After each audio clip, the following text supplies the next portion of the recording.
Hello kids, welcome back to Fun with Phonics. Do you know letter C makes two different sounds? C hard and C soft. Hard C.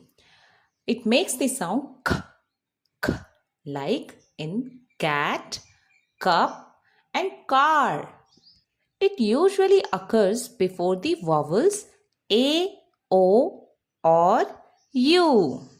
For example, car, cold, cut, and clap.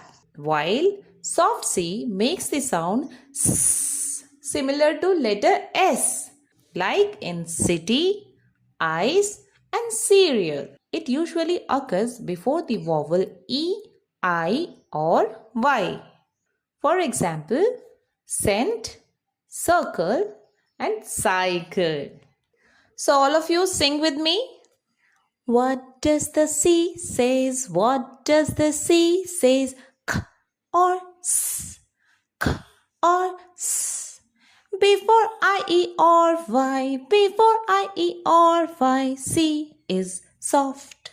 It says S, like circle and cycle. What does the C says? What does the C says? K or S? K or S. Before A, O or U, before A, O or U, C is hard.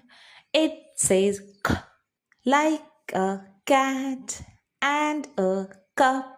Very good. Thank you. We will meet with another adventure.